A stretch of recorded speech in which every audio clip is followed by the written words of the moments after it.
Welcome to The Explainer.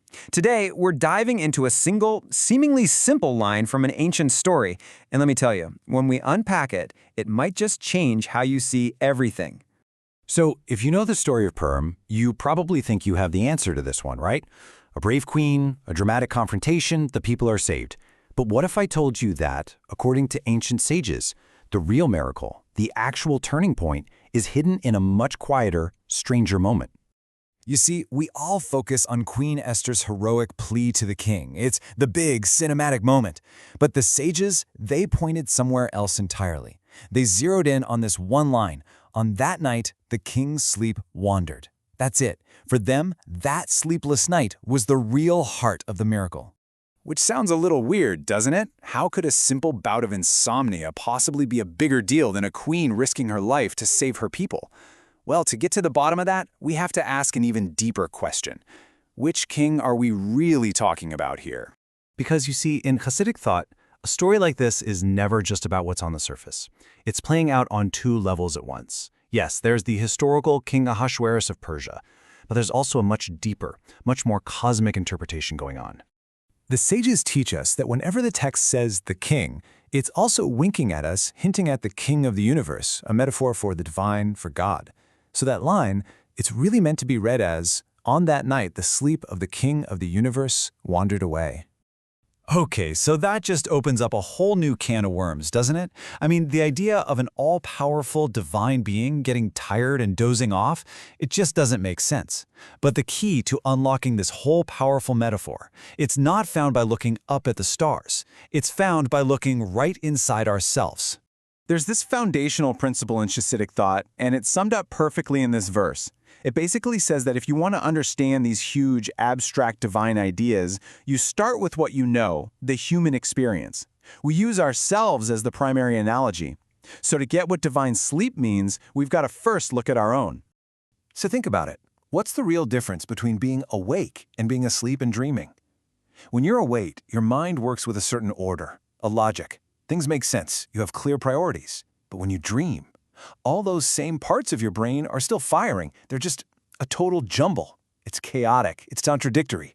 You know what I'm talking about, right? In a dream, you might be having a full-blown panic attack because you can't find your car keys while your house is, floating in the ocean. Priorities get completely inverted.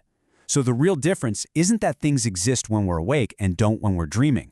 No, it's all about order versus confusion. Okay, so now let's take that analogy and zoom all the way back out to the cosmic level. A world where the divine presence, the purpose of everything, is clear and obvious. That's like a state of wakefulness. But a world where that presence is hidden, a time we call galut, or exile, well, that operates just like a cosmic dream.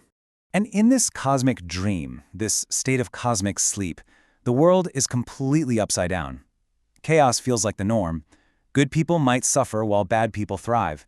And the things that are truly, deeply important, like kindness, justice, truth, they're treated like they don't matter at all. The whole world is confused, just like a dream.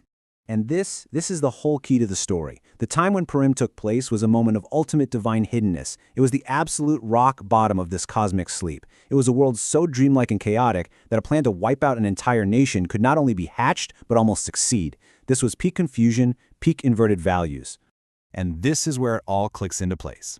If the world was in this deep state of cosmic sleep, then the natural order of things was for that sleep to just keep going. But it didn't. The Hebrew word used in the text is nedada. It doesn't just mean he couldn't fall asleep. It means his sleep was actively, forcefully driven away. So the miracle isn't that the king woke up.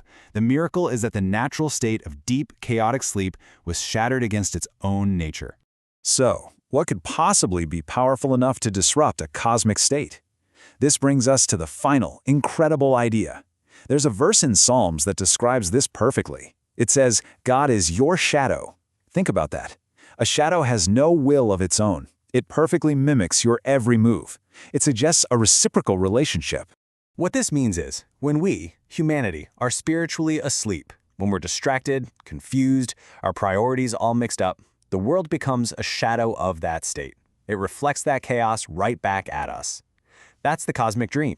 But when we start to spiritually wake up through acts of courage, unity, prayer, exactly what the people did in the Purim story, we actively push back. We force an awakening, and our divine shadow has no choice but to wake up right along with us.